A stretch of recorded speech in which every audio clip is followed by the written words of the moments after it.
Hello everyone, welcome back to Money Matters. मैं Shubham, SEBI registered research analyst, आपका स्वागत करता हूं इस वीडियो में। आज बात करने वाले हैं हम एक लर्निंग वीडियो में फिर से इजी ट्रिप प्लानर के ऊपर। इजी ट्रिप प्लानर को अगर हम देखें तो कंपनी के अंदर बहुत सी बड़ी गिरावट रही है और इसमें क्या प्रॉब्लम हो गई, इसके फंडामेंटल्स देखने की कोशिश करेंगे। वहां पे कुछ दिक्कत नजर आती है क्या, टेक्निकल देखेंगे, टेक्निकल क्या बोलते हैं, स्मार्ट बुल्स की वापसी कब तक हो सकती है, क्या कोई यहां पे इंपॉर्टेंट प्राइस जोन है जिसका हमें ध्यान रखना है और उसके ऊपर रिव्यू करना है। वो सारी चीजों का जो है हम डिस्कशन इस वीडियो में करने वाले हैं। वीडियो चालू करने से पहले एक इंपॉर्टेंट डिस्कशन, हमारे ऊपर सेबी के कंप्लायंस होते हैं, तो कंप्लायंस के रिलेटेड मैं आपके सामने एक डिस्क्लोजर यहां पे बता दूं। इस स्टॉक में मैंने आज से काफी समय पहले एक स्विंग ट्रेडिंग करी थी, तो वहां मैंने कुछ प्रॉफिट कमाया। उसकी जो स्मॉल क्वांटिटी थी वो मेरे फ्री वाले स्टॉक का पार्ट है। जैसे कि आपको पता है मैं रखता हूं फ्री के स्टॉक्स, तो वो मेरे उस पोर्टफोलियो का पार्ट है। तो डिस्क्लोजर है कि इस स्टॉक में मेरी पर्सनल होल्डिंग है, ये मैं आपको बताना चाहता हूं। मेरे पास फ्री की क्वांटिटी पड़ी है, लेकिन बहुत छोटी क्वांटिटी है, मतलब लेस देन 500 शेयर्स है, तो ऐसी फ्री की होल्डिंग मेरे पास है। वो डिस्क्लोजर मेरे को देना था, मैंने आपको दिया है, ये कंपलसरी है हमारे लिए। लेकिन क्या मेरी होल्डिंग है इसलिए मेरा रिसर्च जो इस पे वो बायस्ड हो जाएगा? Answer is no. कंप्लीट चीज जो है वो आप सुनेंगे, आपको पता चलेगा, कोई बायसनेस नहीं है।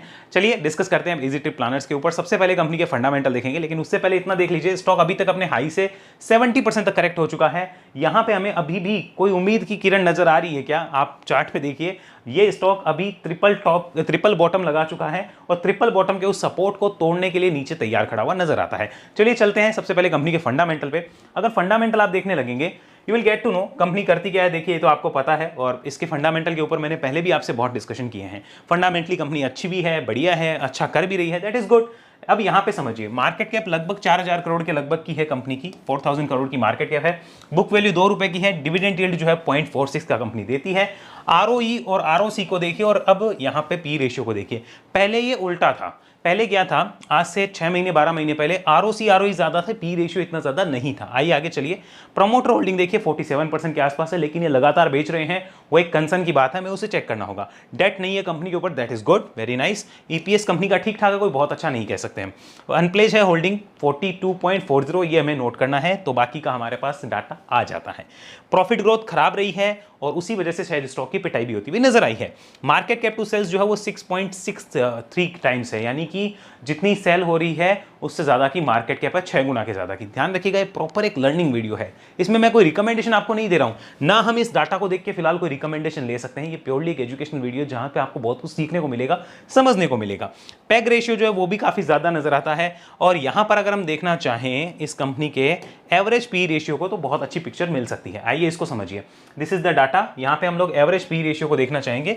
So what is the average P ratio? That is 58, यानी लिस्टिंग से अभी तक कंपनी 58 का एवरेज पी रेशियो मेंटेन किए हुए है और अभी चल रही है 36 के आसपास में। तो ये तो हमें पता चल रहा है कि चलो कम से कम अपने एवरेज पी रेशियो से वो नीचे चल रही है। एवरेज पी रेशियो से नीचे चलने का मतलब होता है कि जनरली उसकी पी इतनी रहती है, लेकिन अभी उसके नीचे अवेलेबल है, ये हमें पता चल रहा है। अब आइए यहां पर, लेकिन इस कंपनी में कोई दिक्कत है क्या? क्यों ऐसा मैं क्यों कह रहा हूं, वो हमें एनालाइज करने की जरूरत है, उसका रीजन समझिएगा।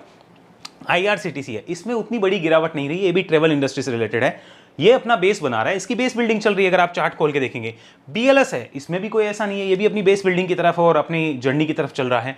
टीबीओ टेक को देखेंगे तो वो भी नीचे से रिकवर करके ऊपर की साइड आया, मतलब मार्केट के साथ वो भी रिकवरी किए हैं। आप थॉमस कुक को देखिए, वो भी रिकवर किया है। आप यहां पे इक्जिको को देखिए, वो भी रिकवर किया है। आप यात्रा को देखिए, वो भी रिकवर किया है। इजी ट्रिप के साथ क्या दिक्कत है? वो मार्केट की गिरावट में गिरा और अपसाइड जब मार्केट कर रहा है तो भी वो नहीं चल रहा है, वो अभी भी 52 वीक लो बना रहा है नए पे नए। तो क्या प्रॉब्लम है ऐसी, वो हमें समझनी होगी, वो हमें डाटा से भी पता भी चलेगा और चार्ट तो देखना ही देखना है। मार्केट कैप देखेंगे तो यहां पे पता चलेगा इसकी मार्केट कैप जो है काफी कम है, हालांकि इससे कम भी यात्रा की है, बट ये भी काफी कम ही मार्केट कैप है। अब यहां पे आइए, आप इसमें आरओसी और आरओई को कंपेयर करिए। आप आरओसी आरओई को सबको कंपेयर करके देखिए किसकी कितनी आ रही है। तो अगर मैं देखूं तो इजी ट्रिप की जो आरओसी और आरओई है, ये वाली इस देखो, ये किससे अच्छी है?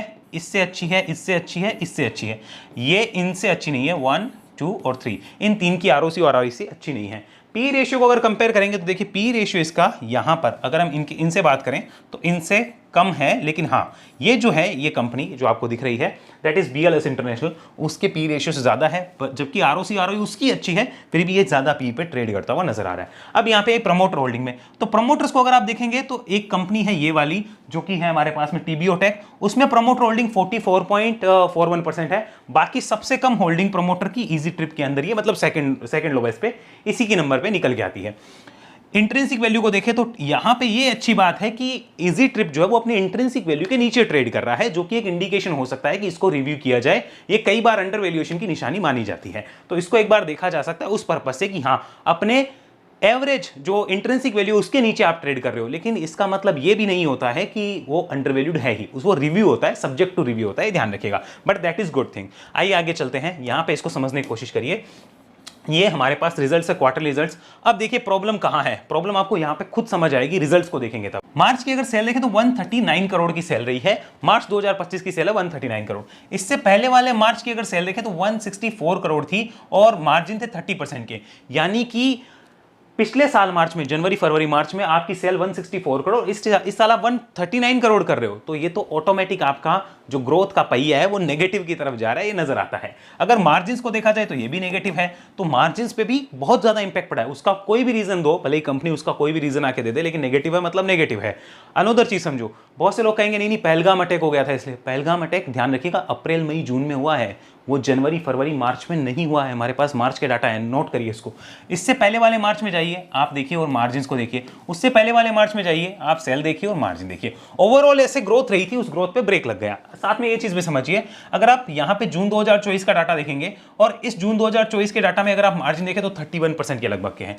इस सितंबर में देखिए वहां से इसकी ग्रोथ जो है वो और धीमी हुई, फिर देखिए ग्रोथ थोड़ी बहुत बरकरार रही, फिर और धीमी हो गई। यानी सबसे ज्यादा टेंशन मार्केट को इस चीज की नहीं थी कि ग्रोथ खराब हो रही है, वो तो हो रही थी, सेल की तो खराब हो रही थी, सबसे बड़ी टेंशन होती है मार्जिन की। और अब की बार तो मार्जिन बहुत ही खराब आए हैं, फिर ये अटैक भी हो गया है पहलगाम वाला, तो उसके बाद में अप्रैल मई जून के रिजल्ट्स कैसे आते हैं वो देखने लायक होंगे। अगर वहां पे कोई बड़ी समस्या रही तो मार्केट रिकवर करने में थोड़ी सी प्रॉब्लम आएगी, और वही अगर इसके रिजल्ट सरप्राइजिंग आ गए तो चार्ट पैटर्न्स वैसे ही बनेंगे, वैसे ही यहाँ पे रिव्यू आएंगे और वैसे ही स्मार्ट बुल्स यहाँ पे अपने रडार पे इसको लेंगे। बट फिलहाल हमारे पास वैसी कोई इंफॉर्मेशन है नहीं, हमें ये पता चल रहा है कि ग्रोथ का पहिया रुक चुका है, रफ्तार रुक चुकी है। ये 10% मार्जिन अच्छे नहीं माने जा सकते किसी भी कीमत पे, ये हमें नोट करना होगा। आगे चलिए, यहाँ पे देखिए कंपनी का नेट प्रॉफिट कितना रहा है, 14 करोड़ के लगभग का नेट प्रॉफिट कंपनी का निकल के आता है। अगर हम इसी को कंपेयर करें पीछे के एक साल पहले के, तो वहां पे लॉसेस थे। तो अब कहेगा कोई यार लॉस से प्रॉफिट में है, बट ध्यान दीजिए यहां पे ये लॉस किस चीज का था, अदर इनकम में एक आइटम एडजस्ट हुआ था, उसकी वजह से वो आया था। वो 64 करोड़ का आइटम था, उसकी वजह से वो आया था, वरना ऑपरेटिंग प्रॉफिट तो आपके पॉजिटिव ही थे। ध्यान रखिएगा, ऑपरेटिंग प्रॉफिट नेट प्रॉफिट अलग अलग तरीके से देखे जाते हैं, दोनों अच्छे होने चाहिए तभी वो अच्छा माना जाता है, ओके। लेकिन सबसे पहले कंपनी की ऑपरेशनल परफॉर्मेंस देखी जाती है। तो क्लियर हुआ, ऑपरेशनल परफॉर्मेंस में यहाँ पे खराबी नजर आई है, जिसकी वजह से शायद मार्केट ने इसकी पहले से कुटाई कर दी है। आइए आगे समझिए इसको। यहां पे सेल देखिए, कंपनी ने ग्रोथ बहुत अच्छी मेंटेन करी है, लेकिन लास्ट 1 ईयर में देखिए ग्रोथ को क्या हो गया है, कुछ भी नहीं, नजर ही नहीं आ रही ग्रोथ। मार्जिन्स को आप देखेंगे तो मार्जिन्स लगातार टूटते जा रहे हैं। आप मार्जिन्स को देखते जाइए, मार्जिन्स की क्या हालत है, पिछले 3-4 साल में टूट रहे हैं, तो मार्केट पनिश करेगा उसके अकॉर्डिंग। देखिए समस्या ये नहीं है कि आप ग्रोथ कर रहे हैं कि नहीं कर रहे हैं, समस्या ये है कि आपकी स्पीड 100 की थी, वो स्पीड अगर आपकी 25 की आएगी तो मार्केट पनिश करेगा भैया। समस्या कभी ये नहीं रहेगी कि आप ग्रोथ कितना कर रहे हैं, समस्या यही रहेगी कि ग्रोथ की स्पीड क्या है और आप किस तरीके से उस ग्रोथ को कर रहे हैं। भाई आप चाहे 2% की ग्रोथ करो, 5% की करो, लेकिन आप एक तो प्रोसेस होता है 2, 5, 8, 10, 20 इस तरीके से बढ़ रहे थे, एक आप हो गए 20 की ग्रोथ कर रहे थे। दो कंपनियां हैं, इसको एग्जांपल में समझाऊंगा मैं आपको, इसको ध्यान से समझिएगा कि दो कंपनी से मानो एक है ABC, ओके, और एक है XYZ, ठीक है। अब मानो ABC जो है वो यहाँ पे पहले साल 2%, अगले साल 5%, फिर 7%, फिर 10%, फिर 20% से ग्रो करी, ओके। इसका शेयर प्राइस लगातार आपको बढ़ता हुआ ही मिलेगा, जबकि ये छोटी कंपनी है, इसलिए मान लो ये स्मॉल साइज कंपनी है और बहुत छोटी कंपनी है, ठीक है, और इसके प्रॉफिट भी उससे कम है, लेकिन ये ग्रोथ के ट्रैक पे है। ये कंपनी जो XYZ, ये ग्रोथ कर रही थी 20, यहाँ पे आई 22, यहाँ पे हो गई 21, मतलब समझो इसकी ग्रोथ ट्रैक क्या चल रही है, फिर हो गया 19, फिर हो गया 15। तो इसकी पिटाई होगी, भले ही अच्छी कंपनी हो, इसके प्रॉफिट्स अच्छे हों, क्योंकि ग्रोथ की स्पीड नहीं है, ये लगातार ग्रोथ का ट्रैक है, ग्रोथ का ट्रैक नहीं है। समझ आया? तो ये चीज मार्केट जो है वो सबसे ज्यादा नोटिस करता है। क्लियर? इसी को आप यहां भी समझ सकते हैं, सेल्स ग्रोथ अच्छी रही है, प्रॉफिट ग्रोथ अच्छी रही है। CAGR में अगर आप देखेंगे तो काफी अच्छा रिटर्न था, लेकिन अब 3 साल और 1 साल का रिटर्न देखिए क्या है, क्योंकि वो मार्केट ऑलरेडी पहले उसका काम कर चुका है। रिटर्न ऑन इक्विटी आप देखेंगे तो भी अच्छा नजर आता है, ओवरऑल अच्छे हैं, फंडामेंटली गुड, बट अगर हम रिसेंट में टाइम में देखें तो दैट इज नॉट गुड। और उसका रीजन क्या है वो मैं समझाना चाहूंगा। यहां पे देखिए, मुझे इस कंपनी में सबसे बड़ा इश्यू जो लगता है वो है ये क्यों लगता है उसको मैं बताता हूँ, आपको समझिए इस चीज़ को। यहाँ पे मतलब ये तीनों ही है वैसे तो, यहाँ पे 3 प्रमोटर जो है इन तीनों को हमें देखना चाहिए। क्यों? आप इनका शेयर होल्डिंग पैटर्न देखिए, लगातार क्या कर रहे हैं, ये लगातार माल जो है वो पब्लिक को और DIIs FIIs को देते जा रहे हैं। एक तरफ तो मैंने ये नोटिस किया है कि इस कंपनी के जो मैनेजमेंट है वो लाइमलाइट में रहने के लिए कुछ भी कर रहा है। मैंने ये बात आपसे आज से 6-8 महीने पहले भी एक वीडियो में करी थी कि मुझे ये चीज़ थोड़ी सी गड़बड़ लगती है कि आप लाइमलाइट में आने के लिए इतना कुछ कर रहे हो। कंपनी बढ़िया है, मुझे कंपनी से कोई शिकायत नहीं है, लेकिन मैनेजमेंट में जो लाइमलाइट में आने के लिए काम कर रहे हैं वो मुझे थोड़ा सा ऐसा लगा कि अरे कुछ गड़बड़ वाला काम है। क्योंकि आप लाइमलाइट में आना चाह रहे हो, आप अपनी कंपनी के ऐसा प्रेजेंट करते हो कि हमारी company is the best company और इंडिया की कंपनी है, अच्छी कंपनी है, बट आप खुद ही उसमें अपनी स्टेक जो लगातार बेच रहे हो, वो भी ऐसा नहीं कि एक बार बेचो, लगातार बेचे जा रहे हैं। लगातार प्रमोटर हर क्वार्टर में कुछ ना कुछ बेच रहे हैं। आप देखते जाइए, हर क्वार्टर में इनकी तरफ से सेलिंग निकल के आ रही है। हर साल ये लोग माल बेच रहे हैं। और कहाँ जा रहा है माल? क्या FIIs के पास जा रहा है? नहीं, FIIs तो खुद बेच रहे हैं। क्या DII के पास जा रहा है? नहीं, DII तो खुद बेच रहे हैं। तो जा किसके पास है? पब्लिक के पास। लगभग 11 लाख लोग हैं इस कंपनी के शेयर होल्डर्स। तो ये थोड़ा सा कंसर्न वाली चीज़ है कि प्रमोटर इसमें माल क्यों बेच रहे हैं। सब्जेक्ट टू रिव्यू, इसको देखा जाना चाहिए और ये पॉइंट आपके ध्यान में होना चाहिए। टेक्निकल पे चर्चा करते हैं, क्लियर पिक्चर देखिए, वहां लेते हैं ट्रेंड क्या बोलता है इसका। लेकिन हाँ, ओवरऑल फंडामेंटल देखा जाए, कंपनी के फंडामेंटल मजबूत है, मुझे उससे कोई शिकायत नहीं है। The only thing is company का मैनेजमेंट अभी ग्रोथ नहीं दे पा रहा है, प्लस खुद माल बेच रहा है। That is not good at all, ये हमें नोट करना होगा। क्या वही चीज चार्ट पे रिफ्लेक्ट हो रही है? आ जाओ यहाँ पे देखो, यहाँ पे क्या हुआ है, लिस्टिंग हुई, लिस्टिंग के बाद में एक जबरदस्त तेजी बनी, तेजी के बाद में क्या हुआ, वहां से वापस एक गिरावट आई, गिरावट के बाद में यहाँ एक बहुत अच्छी बेस बिल्डिंग हुई थी। और ये जो जोन था, मैं यहाँ पे इसको मार्क करता हूँ, ये एक बहुत अच्छी बेस बिल्डिंग हुई थी और यहाँ से बहुत अच्छे स्विंग्स बन के ये ट्रेंड कंटिन्यूएशन होना चाहिए था अगर ये वाला बॉटम था तो, बट नहीं हुआ। दैट मीन्स यहाँ पे लॉन्ग टर्म के बहुत से लोगों ने एग्जिट लिए हैं, इंक्लूडिंग स्मार्ट बुल्स। बहुत लोगों ने वहाँ पे लॉन्ग टर्म के एग्जिट इस पॉइंट के आसपास लिए होंगे पास्ट में। और उसके बाद में देखिए क्या सेलिंग प्रेशर आया। बहुत से लोग उस वक्त एक्सेप्ट नहीं करते हैं कि SL जा रहा है या स्टॉप लॉस जा रहा है या इंपॉर्टेंट सपोर्ट जोन टूट रहा है, तो हमें भी वहाँ पे अपने डिसीजन अपने एडवाइस से पूछ के लेने चाहिए। बहुत से लोग ऐसा नहीं करते हैं, बट जो अपने राइट टाइम पे डिसीजन लेना जानते हैं, समझते हैं कि जो इंपॉर्टेंट सपोर्ट जोन टूट गया उसके बाद में हमें एक बार एग्जिट करना चाहिए, स्टॉक को देखा जाना चाहिए, रिव्यू करना चाहिए अगर चार्ट हमें ऐसा बोल रहा है तो। मैं आपको ये नहीं कह रहा हूं कि आप इस स्टॉक को खरीदिए बेचिए, लेकिन मैं एक चीज समझा रहा हूं बार बार कि आप अपने एडवाइजर से उस टाइम पे रिव्यू करवाया करो कि ये ऐसा हो रहा है, क्या करना चाहिए। एडवाइजर नहीं है, खुद रिव्यू करो कि सपोर्ट जोन टूट रहा है इंपॉर्टेंट, तो क्या किया जाए। अभी की डेट में आइए, अभी की डेट में इसका ट्रेंड समझिए। दिस इज वीकली चार्ट, ध्यान से देखिए। नीचे आया, साइडवेज, ब्रेकडाउन, नीचे आया, फिर से साइडवेज, फिर से ब्रेकडाउन, फिर से नीचे आया, फिर से sideways and ready for the breakdown. तो अभी ट्रेंड क्या है? बहुत सिंपल है, नेगेटिव ट्रेंड है। ना इसको हम साइडवेज कह सकते हैं ना कुछ और, नेगेटिव ट्रेंड है। और नेगेटिव ट्रेंड में अभी आपको क्या करना होता है या स्मार्ट बुल्स क्या करते हैं वो आप खुद समझिए। आप खुद इतने समझदार हैं, इस चीज को जानते हैं कि नेगेटिव ट्रेंड होता है तो स्टॉक क्या चला जाता है, टेक्निकल में वो टेक्निकली उस स्टॉक को इग्नोर किया जाता है, अवॉइड किया जाता है, क्योंकि कोई भी उस चार्ट को नहीं देखता स्मार्ट बुल के नजरिए से, कोई स्मार्ट बुल उसको नहीं देखता, ये हमें पता होना चाहिए। आइए इसको देखिए, यहां पर ये इंपॉर्टेंट सपोर्ट जोन को तोड़ता हुआ नजर आ रहा है। उसके बाद में ये सपोर्ट कहां पे आके रुकेगा, नो वन नोज। मतलब अभी हम 10 रुपए 11 रुपए पे खड़े हैं, ये 9 रुपए 8 रुपए 7 रुपए 5 रुपए कहां रुकेगा, no one knows about that. खाली इतना पता होता है कभी भी कोई स्टॉक का अगर ट्रेंड नेगेटिव हो कि ट्रेंड नेगेटिव है, वो कहां जाके रुकेगा, नो वन नोज। हमें कैसे पता चलेगा कि वो रुक रहा है, उसके लिए हमारे पास कुछ इंडिकेशन होते हैं जिसका हम डिस्कशन बाद में करेंगे।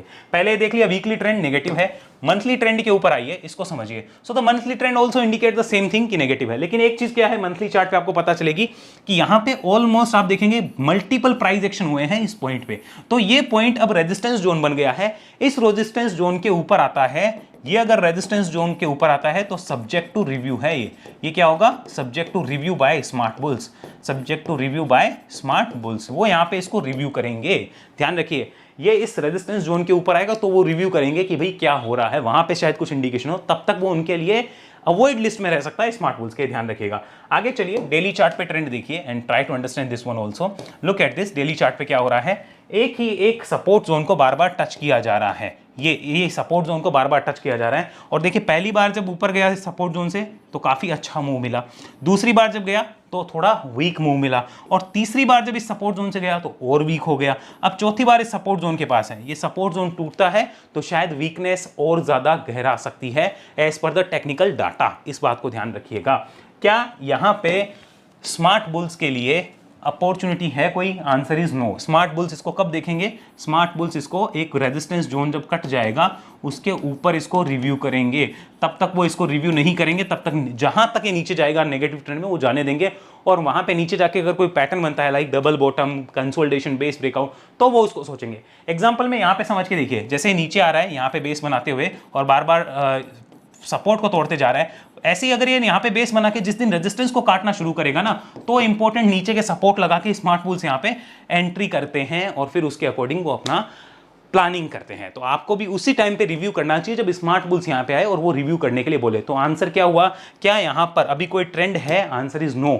यहाँ पे नेगेटिव ट्रेंड है, यहाँ पे कोई बुलिश ट्रेंड नजर नहीं आता है। और ये बुलिश ट्रेंड कब से ही होगा? जब ऊपर में ये एक बड़ा रेजिस्टेंस जोन जो दिख रहा है हमें चार्ट पे, उसको ब्रेक किया जाएगा, वहां आएगा तो सब्जेक्ट टू रिव्यू होगा, तब हमें रिव्यू करके उसको देखना होगा।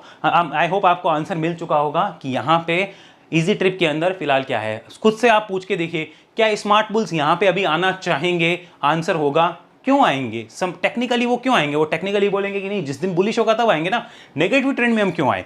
जब बुलिश होने लगेगा तब स्मार्ट बुल्स सोचेंगे, ये हमें पता होना चाहिए। अब आइए मैं थोड़ा सा एक चीज़ और समझाता हूँ। लाइक इस चार्ट को हम साइड में करते हैं। अब समझिए, हम लोग फ्री वाली क्वांटिटी क्यों रखते हैं, मैं उसको आपको समझाना चाहूँगा। ये थोड़ा सा हमारा इससे अब हट के टॉपिक है, समझिएगा।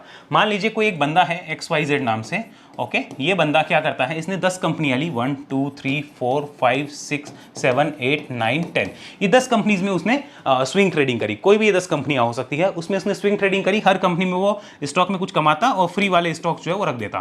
फ्री स्टॉक्स को वो क्या करता, होल्ड करता। ओके। अब इस फ्री स्टॉक्स में जब वो होल्ड करता है, और सबका विजन उसका ये है कि नो टारगेट नो एसएल, वो सिर्फ 10 साल के लिए, मतलब ऑलमोस्ट मान के चलिए 10 ईयर्स के लिए हर कंपनी को रखने को तैयार है। उसका विजन ये है। अब ये थिंकिंग क्यों होती है मैं आपको समझाता हूँ। इस थिंकिंग का फायदा क्या होता है समझना। 2 कंपनियां ऐसी होगी फ्री वाले स्टॉक में, और मानो हर फ्री वाला स्टॉक लगभग 20-25 हज़ार का, इतना आप एग्जांपल में मानिए। ये 2 कंपनियां ऐसी होगी जो भी उसने फ्री स्टॉक की रखी है, जो कि हो सकता है जीरो हो जाए या जीरो रिटर्न दे। 3 कंपनियां ऐसी होगी जो 3 से 5 गुना के आसपास का रिटर्न दे सकती है 10 साल में, अगर पास डाटा को देखा जाए। और कई कंपनियां ऐसी होगी उसमें से जो काफी अच्छा रिटर्न देती हुई नजर आ सकती है। तो ओवरऑल उसका जो रिटर्न आएगा आने वाले 10 साल में वो अच्छा आएगा। दैट इज कॉल्ड फ्री वाला पोर्टफोलियो। ये हर किसी को बनाना चाहिए। फ्री स्टॉक्स का पोर्टफोलियो हर किसी को बनाना चाहिए और उसके ऊपर बैठना चाहिए। वहां से रिटर्न अच्छे निकल के आते हैं और बहुत बढ़िया, उसको एक आरामदायक, आप कह सकते हो कि कंफर्ट जो पोर्टफोलियो होता है वो मिल जाता है। लेकिन उसके लिए आप अपने एडवाइस से बात जरूर करिएगा। एडवाइजर नहीं है तो अपने विवेक और अपनी बुद्धि का इस्तेमाल करिए। मेरी तरफ से किसी भी तरह की कोई रिकमेंडेशन नहीं है। ये प्योरली एक एजुकेशनल कंटेंट है जो आपको समझ आया होगा। इजी ट्रिप के ऊपर व्यू क्लियर हो गया होगा। जब तक नेगेटिव है, स्मार्ट बुल के रडार पे नहीं आएगा, और स्मार्ट बुल्स जब तक इसको नहीं देखेंगे, टेक्निकल मूव नहीं बनेगा। जब तक टेक्निकल मूव नहीं बनेगा, यहां पर आप खुद समझदार हैं कि किसी तरीके से कोई भी यहां पे प्राइस के अंदर एक्शन नहीं नजर आ सकता। तो जिस दिन स्मार्ट बुल्स यहां पे आए, इंपॉर्टेंट रेजिस्टेंस जोन कटे, सब्जेक्ट टू रिव्यू करिएगा और फिर उसको वापस देखिएगा। बाकी आप टेलीग्राम पे और ट्विटर पे कनेक्ट नहीं है, इंस्टाग्राम पे कनेक्ट नहीं, कनेक्ट हो जाइए। जैसे भी मुझे लगेगा कि हाँ ये स्मार्ट बुल्स के रडार पे आ रहा है, आई विल डेफिनेटली शेयर, और मैं अनदर वीडियो भी लाने की कोशिश करूंगा। ऐसी एनालिसिस अगर आप सीखना चाहते हैं तो उसके लिए वेव एनालिसिस आ सकते हैं, जहां 1-to-1 आप हमारे साथ सीख सकते हैं। और उसके लिए आप इस नंबर पर संपर्क करिए, व्हाट्सअप करिए। हमारी सेबी रजिस्टर्ड रिसर्च एनालिसिस की जो सर्विसेज है, अगर आप उसको देखना चाहते हैं, समझना चाहते हैं, उसको जानना चाहते हैं, तो भी आप हमारे इस नंबर पर संपर्क कर सकते हैं और हमारी वेबसाइट पर विजिट कर सकते हैं। ध्यान रखिएगा, आप अगर हमारी SEBI registered research analysis services join करते हैं तो ऐसा नहीं कि आप जिस दिन से ज्वाइन कर रहे हैं उसी दिन से आपको डाटा मिलेंगे। आपको पुराने डाटा भी पूरे दिखेंगे कि हमने अभी तक क्या क्या काम किया है, क्या क्या काम जो है हमने करवाया है, हमारी रिसर्च कैसी रही है, वो सारा काम आप पास डाटा भी वहां देख सकते हैं। बट आपको ज्वाइन करने पर ही वो चीज देखने को मिलेगी। तो अगर ज्वाइन करना चाहें तो सारी चीजें हैं आपके पास में, डिटेल आपको मिल जाएगी। इस नंबर पर आप व्हाट्सअप करके भी डिटेल मंगवा सकते हैं। अगली वीडियो मिलते हैं आपसे, तब तक के लिए बहुत बहुत धन्यवाद। जय हिंद, जय भारत।